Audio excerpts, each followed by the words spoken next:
لہذا اس کے ساتھ شریک کرتے تھے، شرک کرتے تھے. لہذا قرآن اور نبی کے فرمان اسی پر رہے، شرک چھوڑ دو، شرک چھوڑ دو، توحید اختیار کرو، شرک چھوڑ دو. اسے نبی کی کوئی حدیث آپ کو اللہ کے وجود پر نہیں ملے گی، قرآن کریم کی مباحث اس وجود پہ نہیں ملیں گے. کیوں کہ یہ وجود پر نہیں ملیں گے؟ کیونکہ قرآن کریم کا مقابلہ مشرکین کے ساتھ ہے. تو قرآن تو وہ یہ سمجھ رہا ہے کہ یہ انڈرسٹوڈ بات ہے کہ اللہ ہے، یہ سب معاشرہ اللہ کے وجود کو مانتا ہے. ہاں اللہ کے وجود کا کسی کو شریک کرتا ہے، یا قرآن شرک کی نفی کر رہا ہے. اب اس مضمون کو آپ نے اپنے عقل، فہم، فلسفے سے توڑنا ہے، فلسفے سے توڑنا ہے. اگر نبی نے یا قرآن میں اگر اس چیز کا وجود ہوتا تو بات ہی صاف ہو جاتی. اسے حضرت تھانوی رحمۃ اللہ فرماتے ہیں کہ یہ اب آپ کو اپنے عقل و فلسفے سے اس مضمون کو توڑنا ہے جو آج یہ لوگوں میں پیدا ہو رہا ہے. اس کے لیے ایک کتاب ہے مولانا عبد الحکیم سکھروی رحمۃ اللہ علیہ، بڑے ہمارے بزرگوں میں سے گزرے ہیں. اس کے 2 والیوم ہیں، چھوٹے سے رسالے ہیں، میں نے پڑھی بھی ہے وہ. ایک کا نام ہے کیا خدا ہے، اردو میں کیا خدا ہے، اور دوسرے والیوم کا نام ہے ہاں خدا ہے. یا آپ کہیں سے مل جائے انٹرنیٹ سے، وہ حاصل کریں، اس کو مطالعہ کریں، دبا کے مطالعہ کریں اچھی طرح، اور پھر آپ کے دماغ میں پورا ایک مضمون بیٹھ جائے گا. اب آپ کسی بھی ایتھیسٹ سے بات کریں آپ کو فائدہ ہوگا، کیونکہ آپ کا بچہ بھی اسکول جا کے یہ سیکھ کے آئے گا، آپ کو جواب ہونا چاہیے. خیر، اچھا تو پہلا روح کا فساد کس سے پیدا ہوتا ہے؟ خالق کے وجود کا انکار.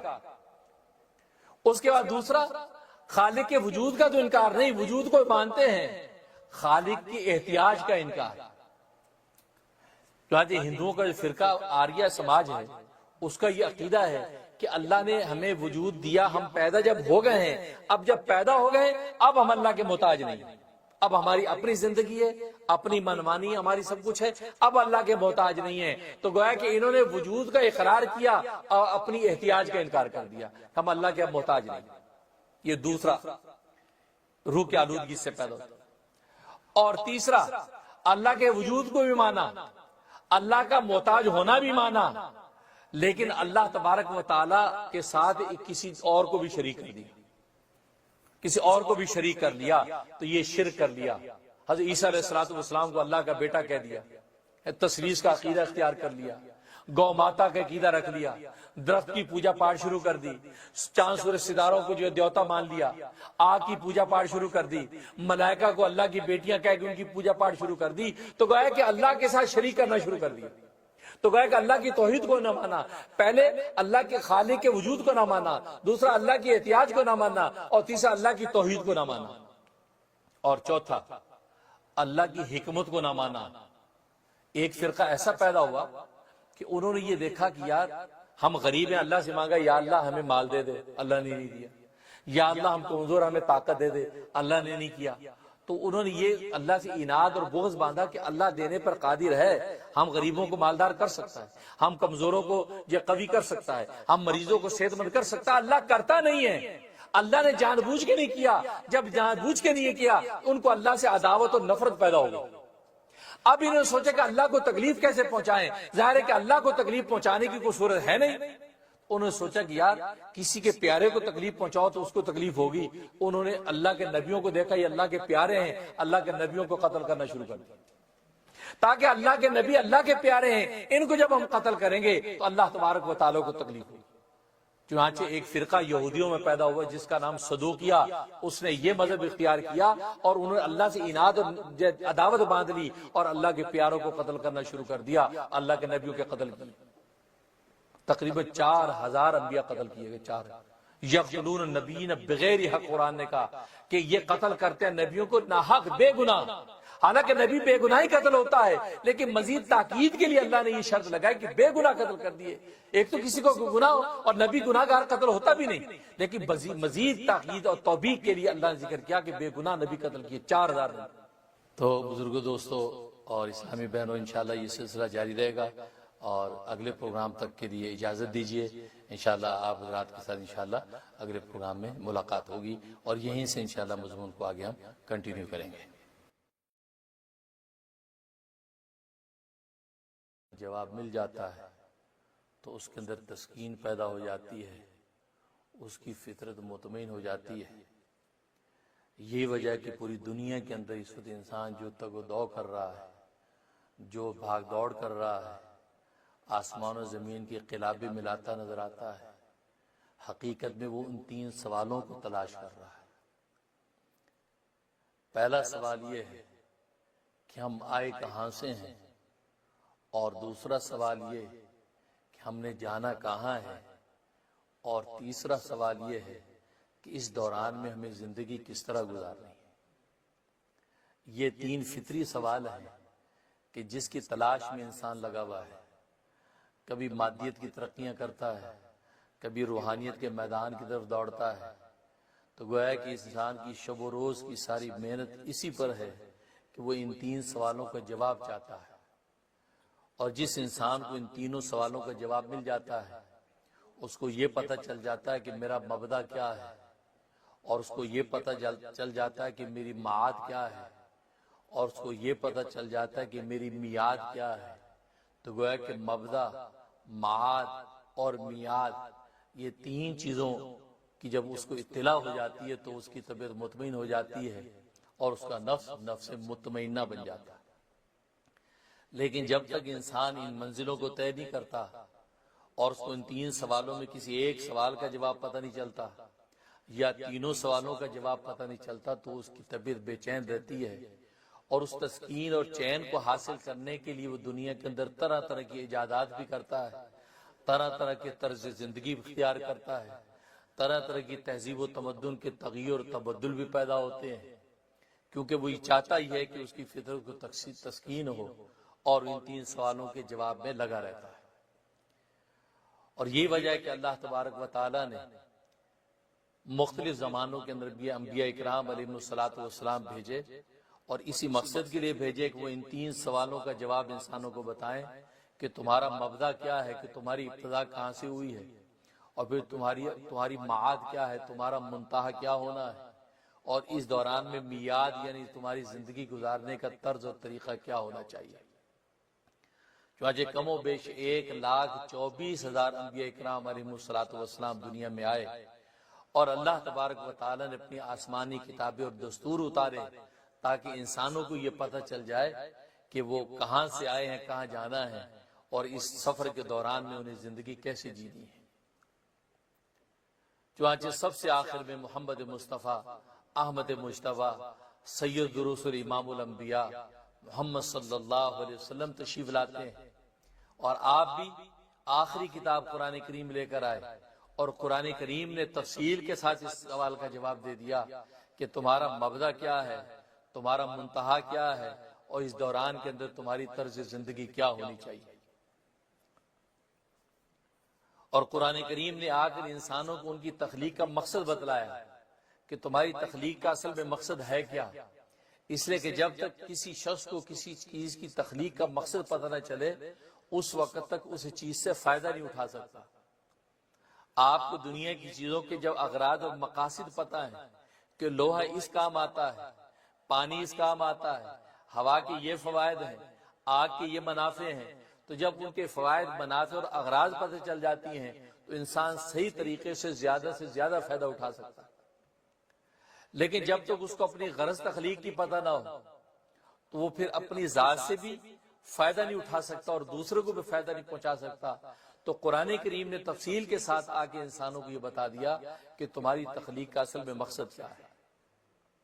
چنانچہ سورۃ الرحمن کی ابتدائی آیات میں فرمایا کہ الرحمن علم القرآن، کہ رحمان نے انسان کو قرآن کی تعلیم دی، خلق الانسان، انسان کو پیدا کیا، علمہ البیان، اور قرآن کو بیان کرنا سکھایا۔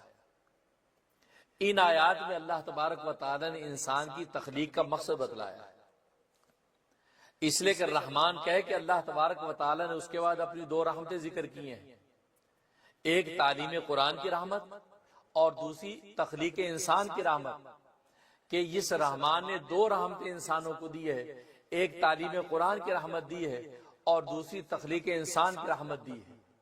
اسی وجہ سے اس سورت کو اللہ تبارک و تعالی نے لفظ رحمان سے شروع کیا، اس لیے کہ رحمان اللہ تبارک و تعالی کا وصف خاص ہے، اللہ کے علاوہ کسی دوسرے پر رحمان کا اطلاق نہیں ہو سکتا، اس لیے کہ رحمان کی جو رحمانیت ہے وہ صرف اور صرف اللہ تبارک و تعالی ہی کے ساتھ مختص ہے، کسی غیر کو ہم رحمان نہیں کہہ سکتے. ہاں اگر کسی غیر نے نام رکھنا ہے تو اس کو عبد الرحمان کہیں گے، اس کو اکیلا رحمان نہیں کہہ سکتے. ہاں رحیم کہہ سکتے ہیں، عبد الرحیم بھی کہیں اور رحیم بھی کہہ سکتے ہیں، لیکن رحمان یہ اللہ تبارک و تعالیٰ کا وصف خاص ہے. اس شخص کو عبد الرحمان ہی کہا جا سکتا ہے، رحمان نہیں کہہ سکتے. تو رحمان سے اس صورت کو شروع کر کے اللہ تبارک و تعالیٰ نے اشارہ کر دیا کہ آنے والی 2 رحمتیں جو میں دینے والا ہوں وہ صرف میں ہی عطا کر سکتا ہوں، کوئی دوسرا یہ رحمت دے ہی نہیں سکتا. اور رحمتوں کا عطا میرے ساتھ خاص ہے، اس لیے کہ تعلیم قرآن کی رحمت یہ میری ذات کے ساتھ خاص ہے، میں ہی انسانوں کو عطا کر سکتا ہوں، کوئی دوسرا شخص نہیں دے سکتا.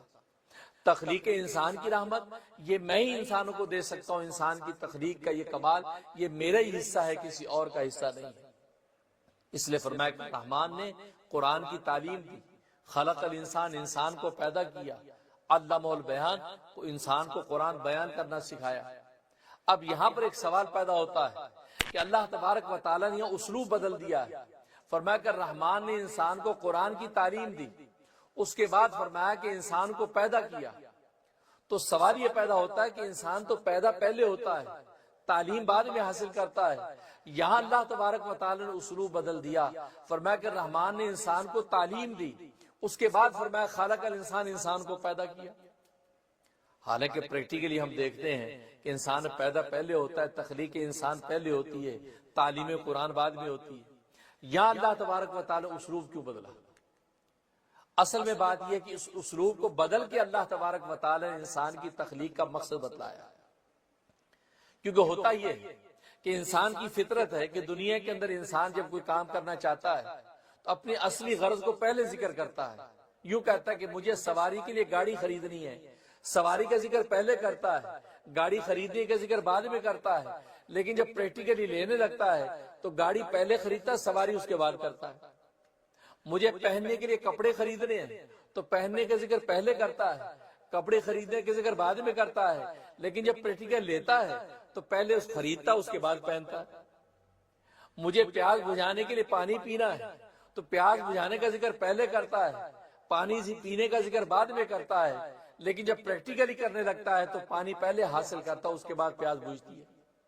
تو گویا کہ دنیا کی کسی بھی چیز کا آپ اندازہ لگا لیں کہ انسان کی فطرت یہ ہے کہ جب وہ کوئی کام کرنے لگتا ہے تو اصل غرض کو پہلے ذکر کرتا ہے کہ مجھے رہنے کے لیے مکان بنانا ہے تو رہنے کا ذکر پہلے کرتا ہے، مکان بنانے کا ذکر بعد میں کرتا ہے. لیکن جب بنانے لگتا ہے تو مکان پہلے بناتا ہے اور رہتا اس کے بعد میں.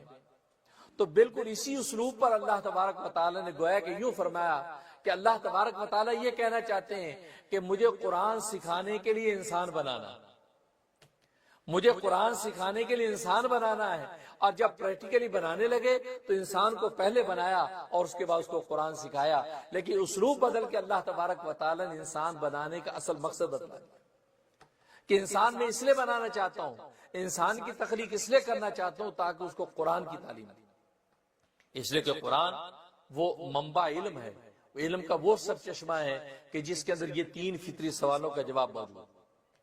اس کے اندر یہ بھی موجود تمہارا مبدا کیا ہے، اس میں یہ بھی موجود تمہارا معاد کیا ہے، اس میں یہ بھی موجود تمہاری میعاد کیا ہے، تمہیں دنیا میں زندگی کس طرح گزارنی. اس لیے قرآن کریم نے اس مقصد تخلیق کو بتا دیا کہ انسان کی تخلیق کا مقصد کیا ہے. اور جب انسان اپنی تخلیق کے مقصد کو سمجھ جاتا ہے اب اس کے لیے آسان ہو گیا کہ اس کی زندگی کیسے گزارنا. ظاہر کہ انسان جب گھر سے نکلتا ہے، اب گھر سے نکلنے والے انسانوں کو اگر یہ مقصد پتہ نہیں، ڈیسٹینیشن پتہ نہیں کہ مجھے جانا کہاں ہے تو سرگرداں پھرتا رہے گا کہ مجھے کیا جانا. اب اگر اس کو پتہ ہے کہ ہاں میں نے گھر سے نکل کے دکان پہ جانا ہے، گھر سے نکل کے مجھے ملازمت پہ جانا ہے، گھر سے نکل کے مجھے یونیورسٹی جانا ہے، مجھے کالج جانا، اس کا ڈیسٹینیشن پہلے سے طے ہے تو نکلتے یکسوئی کے ساتھ اپنی منزل پہ پہنچے گا، دائیں بائیں کے بکھیڑوں میں الجھے گا نہیں. ایسے جب انسان کو یہ پتہ چل گیا کہ میری مقصد تخلیق کیا ہے اور وہ کیا ہے کہ قرآن کریم کی تعلیم، اور یہاں تعلیم کا لفظ ذکر فرمایا، تلاوت کا ذکر نہیں فرمایا کہ قرآن کریم کی تلاوت مقصد ہے، کیونکہ تلاوت کا مطلب تو اس کے الفاظ کی ادائیگی، اس کی تحسین و تجوید ہے، اس کے معنی مطالب سے کوئی تعلق نہیں. آپ عمدگی کے ساتھ پڑھ رہے ہیں، آپ تلاوت کر رہے ہیں، اس کے معنی و مطالب کی آپ کو خبر نہیں ہے، یہ تلاوت. اور تعلیم، یہ تعلیم کا لفظ وسیع ہے، تعلیم میں اس کی تلاوت بھی ہے، اس کی ادائیگی بھی ہے، اس کے معنی اور معارف بھی ہیں، اس کے مطالب اور امراض، اس کے اسرار بھی ہیں۔ ایک ایک تفصیل اس تعلیم کے اندر آتی ہے کہ اس آیت کا کیا مطلب ہے، اس سے کیا مسائل مستنبط ہوتے ہیں، اس کے معارف اور مطالب کیا ہیں، اللہ تبارک و تعالیٰ کی کیا غرض اس آیت کو لانے۔ تو گویا کہ تمام تفصیلات اس تعلیم کے اندر آتی ہیں۔ اس لیے تعلیم کا لفظ ذکر فرمایا کہ علم القرآن، کہ قرآن کی تعلیم دی۔ اور یہ وجہ کہ قرآن کریم کی تعلیم کے لیے علماء کرام حدیث کا علم بھی حاصل کرتے ہیں، منطق کا علم حاصل کرتے ہیں، فلسفے کا علم حاصل کرتے ہیں۔ گویا کہ پور درس نظام میں اصول حدیث ہے، اصول فقہ ہے، یہ سارے کے سارے علوم حاصل کرنے کا مقصد اس قرآن کریم کو سمجھنا ہے، کیونکہ احادیث طیبہ اس قرآن کریم کی تشریح و تفسیر ہے۔ جب احادیث طیبہ آپ کے سامنے ہیں، ان کی روشنی میں آپ قرآن کریم کی آیات کی تفسیر کو صحیح سمجھ جائیں گے۔ اس لیے یہ قرآن کریم یہ گویا کہ مقصد تخلیق ہے۔ اور جیسے کہ آپ جانتے ہیں کہ یہ جو درس تفسیر شروع کیا، یہ اسی بات کی کڑی ہے کہ مقصد یہ ہے کہ ہم آپس میں ایک دن میں بیٹھیں اور اپنے مقصد تخلیق پر گفتگو ہو کہ قرآن کریم ہمیں کیا بتلا رہا ہے، ہمیں کیوں پیدا کیا گیا ہے، دیکھنے والی آنکھیں ہمیں کیوں دی، سننے والے کان ہمیں کیوں دیے، بولنے والی زبان کیوں دی، سونگنے والی ناک کیوں دی، چکھنے والی زبان کیوں دی، چلنے پھرنے والے ہاتھ پیر کیوں دیے، دھڑکنے والا دل کیوں دیا، سوچنے والا دماغ کیوں دیا۔ تو فکری نظری ساری کی ساری قوتیں جو انسانوں کو دی، آخر دی کیوں ہیں؟ تو قرآن کریم کی اس تفسیر کا مقصد یہ ہے کہ ہمیں یہ پتہ چلے، اور جب یہ مقصد پتہ چلے گا تو ہمارے منزل کی طرف بڑھنا آسان ہو جائے گا۔ اور کوشش یہ ہوگی کہ ظاہر کہ قرآن کریم تو علم کا سرچشمہ ہے، اور یہ وہ کتاب ہے کہ خود قرآن کریم میں اللہ تبارک و تعالیٰ فرماتے فیہا کتب قیمہ، کہ اس قرآن کریم میں پہلی ساری مستحکم کتابیں بند ہیں۔ اس میں تورات کے علوم بھی ہیں، اس میں انجیل کے علوم بھی ہیں، اس میں زبور کے علوم بھی ہیں، صحیفہ شیش بھی ہیں، صحیفہ ابراہیمیہ بھی ہیں، کیونکہ پہلے انبیاء کو جو کتابیں اور صحائف دیے گئے تھے سب کے سب علوم اللہ تبارک و تعالیٰ نے قرآن میں بند کر دیا۔ فیہا کتب قیمہ۔ اگر قرآن کریم کو ہم نے صحیح انداز سے سمجھ لیا، اس کے ایک ایک رمز کو ہم نے سمجھ لیا، تو ہمیں ساری کی ساری آسمانی کتابوں کے علوم پر گویا کہ ہم حاوی ہو جائیں گے۔ اس لیے کوشش یہ ہوگی کہ قرآن کریم کے معارف اور مطالب کو بھی آپ کے ساتھ شیئر کریں، تفصیل کے ساتھ بات کریں کہ قرآن کریم کہتا کیا ہے۔ نیرا سیدھا ترجمہ کر کے اور مختصر تفسیر کر کے بھی تو گزارا ہو سکتا ہے، اور اس طرح تو آپ پہلے سے جانتے ہوں گے۔ تو میری کوشش یہ کہ پوری گویا کہ ڈیپلی اس کی تفسیر، اس کے معارف، اس کے مطالب پتہ چلے کہ آخر اللہ تبارک و تعالیٰ یہ بات کہتے کیوں ہیں۔ اور آج کی اس پڑھی لکھی دنیا میں اس انداز سے پتہ لگنا تو بہت ضروری ہے۔ واٹ اور وائی کا زمانہ ہے، کوئی گورا کالا بھی پوچھ سکتا ہے، کوئی غیر مسلم سوال کر سکتا ہے یہ کیوں ہے، قرآن کریم کو بسم اللہ سے شروع کیوں کیا ہے، اب آپ کے اس کا جواب ہو۔ الحمدللہ سے کیوں شروع کیا ہے، آپ کے اس کا جواب ہو۔ تو کوشش کروں گا کہ بہت علمی مضامین ان کو سلیس آسان کر کے پیش کروں، تاکہ آپ لوگوں کی درس رس میں رہے اور اس سے فائدہ ہو، اور قرآن کریم کے حقائق ہمارے سامنے آئیں کہ اللہ تبارک و تعالیٰ کا کیا کلام ہے۔ تو تو اللہ تبارک و تعالیٰ نے اپنے اس کلام کو بسم اللہ الرحمن الرحیم سے شروع کیا۔ پہلا کلمہ بسم اللہ الرحمن الرحیم ہے۔ سوال یہ پیدا ہوا کہ آخر